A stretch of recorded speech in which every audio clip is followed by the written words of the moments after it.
Time check po natin mga idol, alas 10:59 po ng tanghali. Ngayon po mga idol 74 miles lang 0.5.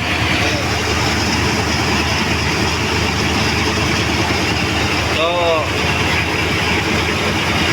naghabol po tayo mga idol, baka makadiskarga pa tayo mamayang madaling araw. Makarating tayo sa Bukas Grande alas 10:30 o to alas 11. So may 3 oras pa na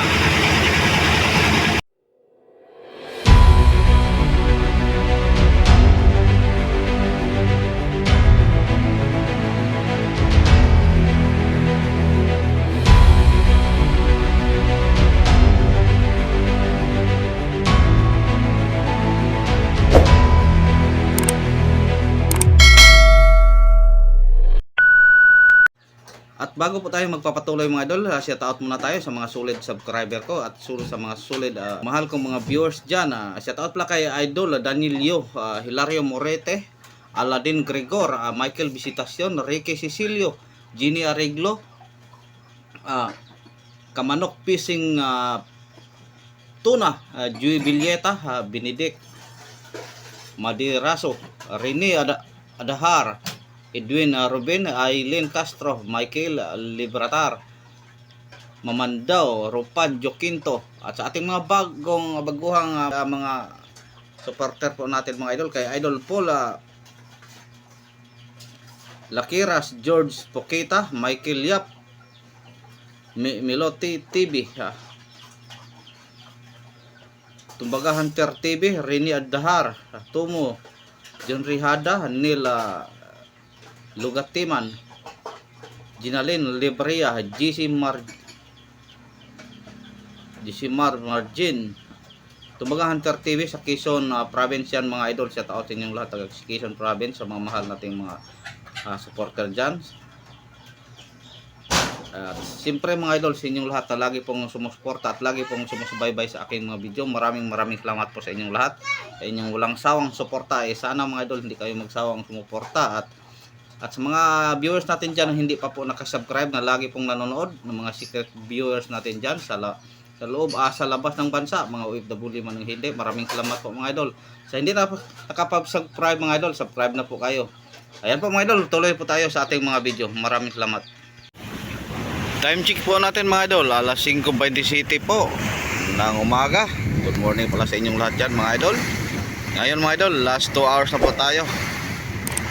Hintay na rin natin yung umuwi yung ating mga service boat. Tayo po ay unti-unting magpatabi na. Pero dadaan po tayo ng payaw mga idol kung sakaling mayroon tayong madaanan. Madaanan tayong payaw na sintro po ng ating rombo. Daanan muna natin, baka makadagdag pa tayo sa branyo. So ating umaga dito, ang labo nila mga idol sa undak-undak, matumal. Ayan, nagtrepira sila habang kami naghintay sa mga service boat. At dito naman sa paligid ng mother boat, mayroong service boat, tatlo, si Idol Atan at si Kanel, si B-Boy. So kagabi pala, buti na lang mga idol, kagabi nakahuli po ako ng bigay. Tapos si Bayaw, dalawa lang, hindi na dagdagan hanggang umaga. Hindi po kami nakatulog ng maayos dahil kala namin may dagdag pa. Pero di bali mga idol, basta nabigyan po tayo ng blessing. Hindi pa ako nabukya, kahit ako yan dito sa Mandirbot lang. So ang ating pag-asa ngayon mga idol, pag umuwi ang mga service boat na mayroon silang madala, makadagdag po tayo. Dahil yung ating budiga malapit na pong napuno, mga 3/4 siguro. Kung makadaan po tayong payaw, kung makabuylo po tayo kahit kalahating araw lang, ating postingan kahit kalahating araw lang. Pwede namang mamayang hapon na lang pag tayo diretso umuwi, pag makadaan tayong payaw na mayroong apong o maraming mga isda. So update lang po tayo mga idol. Tapos ating weather pala ngayon yes, medyo may hangin-hangin, mga G siguro ang hangin mga idol. So ayun, may ulap-ulap. So Ang ating sintro ng Papuyan, ayun. Parang may ulan. Di bale mga idol, pag ganito lang, di na malagdagan. So magandang umaga ulit, update tayo mamaya. Ngayon po mga idol, iniwanan na po natin ang payaw na ating locationan. Ayan, nandito na si Idol Toto. So may blessing na naman. Thank you Lord, dadagdagan din. Buti galing mo. Yan, nakahabol ba? Kagabi, mayroon siyang dalawa.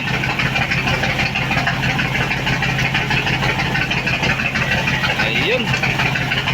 Sana sa dadaanan natin payaw mga idol, makahuli pa sila. Para mamayang hapon o mamayang gabi po tayo, diretso na. Hindi na tayo dadaan ng ibang payaw. Ayun lang, ngayong araw lang tayo dadaan pag mayroong madaanan mga idol. So ayun, let's go. A few moments later. So ngayon mga idol, nakadaan po kami ng payaw. Ito po, mayroong kaibigan namin nagtali. Si Victory, si alias Putoy. So shout out kay Kapitan Putoy na kalbo tulad ko. So ayan. Pagdating namin kanina dito mga idol, naka ano po kami. Yan o. Ito nakabirada po ang nag-unang service boat dito. Puno pang kanilang lagayan. Kilala galing dyan kabady patungo dito na sila po nakababa. Puro po sila tag-isang banyera. Ang kabady dalawang banyera. Katoto isa. Katoto Jire dalawang banyera din. Tapos ka Joshua isang banyera. So yun, nakaakyat na sila mga idol. Kami po papatabi na. Diretso na po kami. Si Jackie na lang po ang aming hinihintay. So ayun mga idol, huminto naman tayo saglit dahil nakadaan naman tayo po ng ating kaibigan. Humabol pala ng si Captain Dugi. Alias Asohos. May papadala po sila ang kanilang huling isda.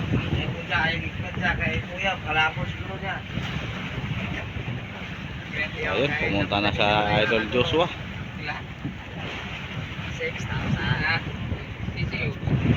Okasyon na po mga idol dahil tayo po uuwi na. Dadalhin na lang po natin. Pero kung baguhan pa lang tayo, pwede din.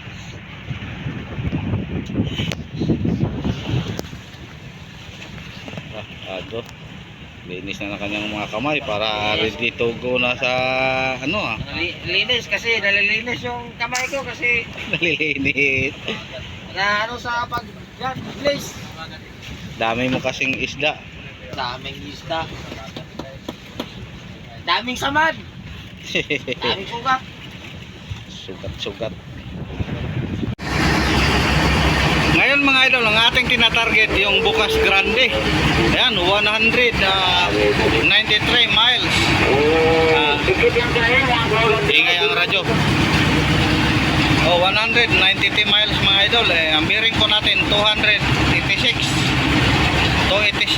degrees. Yan po ang bearing natin. Tapos ang speed po natin 5.6 lang po mga idol. So siguro mga 2 araw po tayo makarating sa tabi. At sana din walang sa ating navigation ganito lang palagi po ang weather para madali lang po tayong makarating mga idol. So update lang po tayo mga idol. Tomorrow. So time check natin mga idol, alas 11:52 po ng hating gabi. Malapit na po hating gabi. Malapit na po tayo sa bayan ng Placer mga idol. Papasok na po tayo. Andito tayo banda sa Clavier. Ayan, maraming mga barkong naka-angkor. So bakit kaya ang daming barko dito mga idol sa bandang Clavier?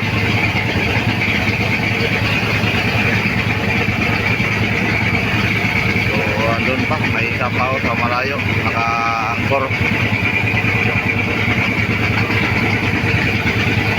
So ayun mga idol, naghahabol po kami na makarating mamayang alas 2 ng madaling araw para kami po ay makapag-discarga.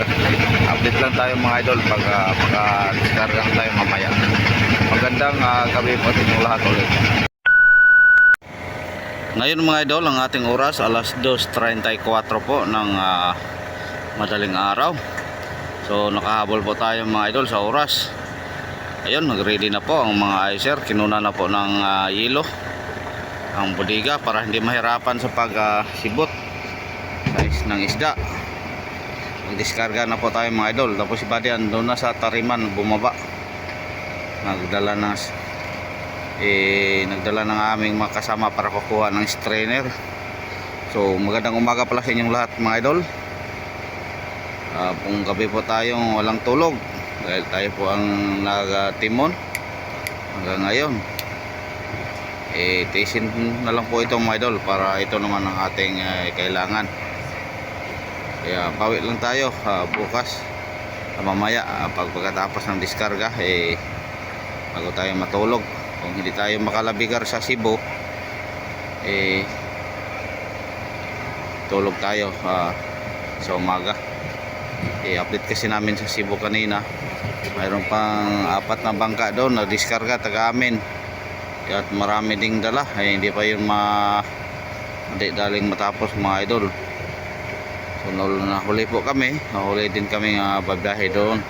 Pero kung okay naman ang presyo dito, kahit matagal din dito maubos, testisin na lang po natin. Importante na medyo hindi masyadong bumagsak.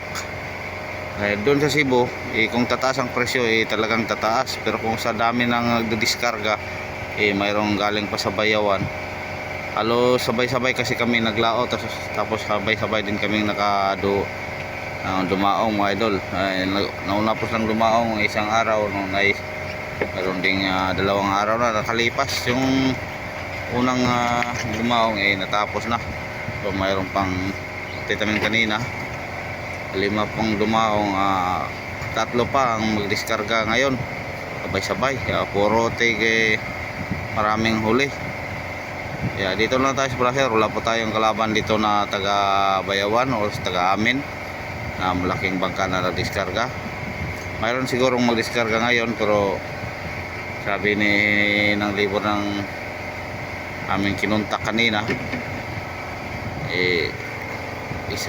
isang bangka lang daw taga Dinahican, tapos huling diskarga na nila. Kaya ito lang po ating sasabayan.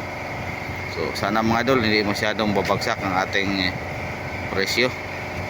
Dahil ang ating pong huling isda halo-halo, mayroong mga maliliit, mayroong mga malalaki. So update lang po tayo mga idol. Magandang umaga ulit sa inyong lahat. Ayan po mga idol, nagsimula na po tayo sa pagdiskarga. Nakatrip na po ng isang trip ating service boat. So ito po ang ating isda ngayon, no? Tapos may 2 nating bariles na nababa mga idol, o yellowfin tuna.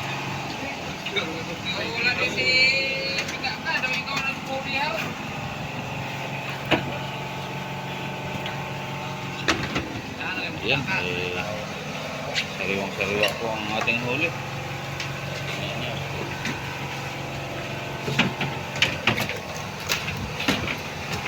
Huling huli po namin ito. Ito po ang aming diniskarga.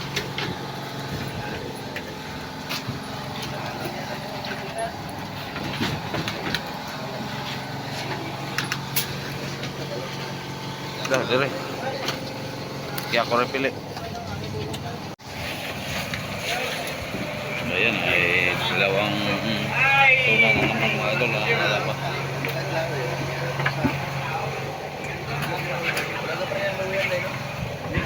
So, ang may-ari niyan mga idol, yung 2 tuna. Ayan po, ang pogi, toto. Morning. So, good morning sa lahat-lahat ng mga gising dyan.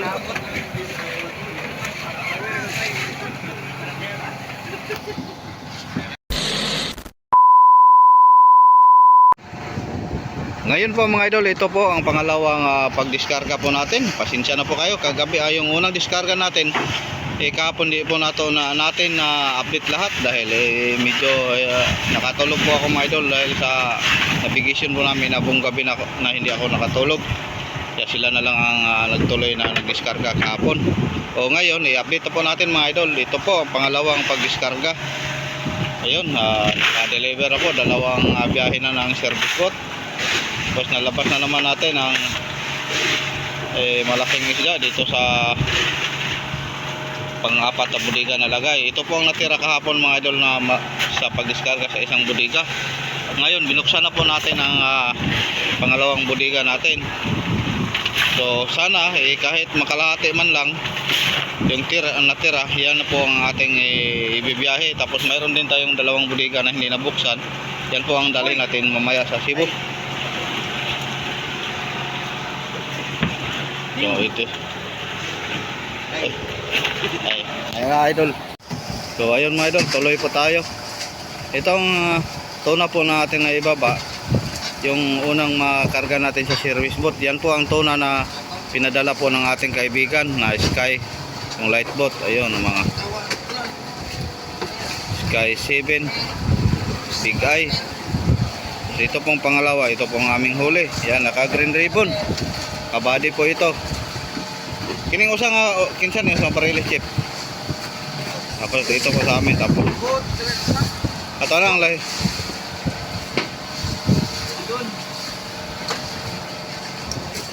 Yan, kay Dondon. Tapos kagari yung malasugi. So dito naman sa kabila, ayun, hinintay pa ang isang service boat na nag-deliver. Dalawang service boat po po ang ating nagamit, kaso lang na-delete po natin yung isa kanina dahil ayaw umandar yung ka-idol Joshua na service boat. Kaya nagbaba tayo ulit ng bagong service boat, idol Toto Gire. Ayan, ito po ang kargahan natin sa ating kamalaking isda. So magandang umaga pala sa inyong lahat dyan mga idol, sa mga gising dyan, sa tao sa inyong lahat. Kumusta po? Sana samahan nyo naman ako sa buong ayun, sa pag-diskarga namin, sa pangalawang diskarga po namin.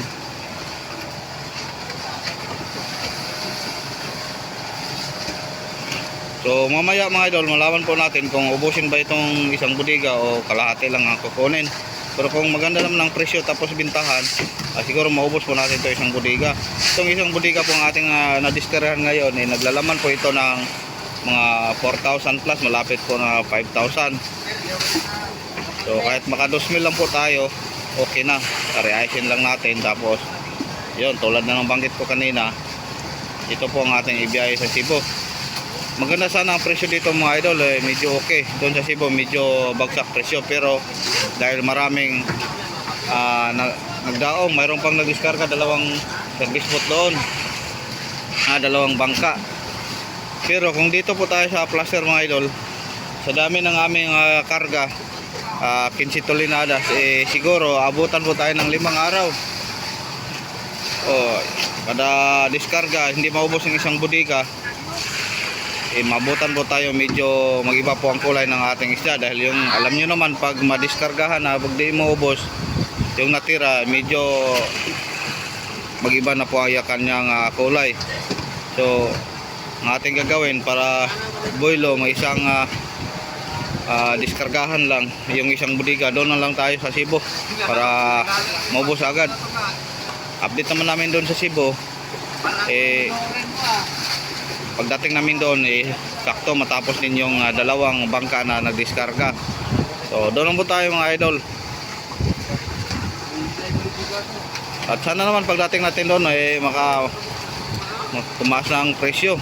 Dito sa bayan ng Placer medyo okay sana. So tulad na ng banggit ko, medyo matagalan po tayo dito. Dahil 4 na budiga po ang ating dalang isda na mahina ang bintahan dito. So ayun, update lang po tayo mga idol. Ako muna yung magkakape dahil medyo masakit na po ang aking tiyan sa lamig. Okay, so shout out pala kay idol Chief Hansel Claro sa kanyang kaibigan dyan sa sa bayan po ng Cebu, sa Mandawi o ano, kay Jen, shout out sa idol.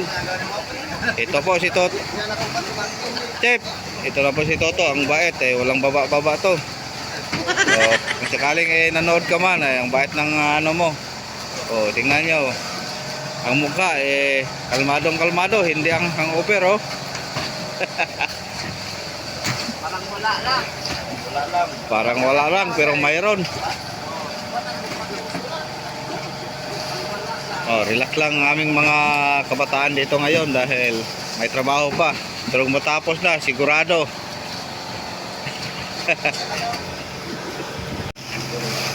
So kahapon pala mga idol, yung unang diskarga natin sa ating mga malaking isda, yung tuna ito 40, tapos yung mga big ay medyo baba konti 200. Tapos ang atin namang malasugi o blue marlin, ang presyo kahapon 300.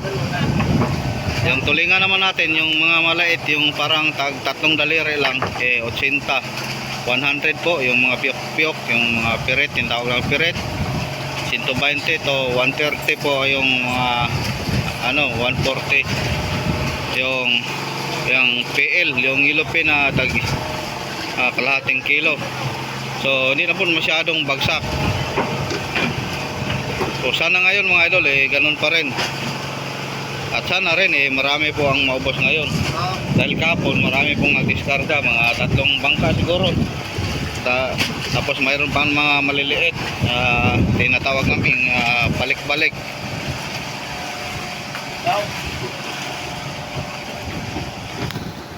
A few moments later. Time check po natin mga idol, alas 5:37 po ng umaga. Ngayon po mga idol, hinintuan na po natin ang ating pagdiskarga. Dahil mahina po ang bintahan, ang daming mga bangka na dumaong, yung mga maliliit na bangka.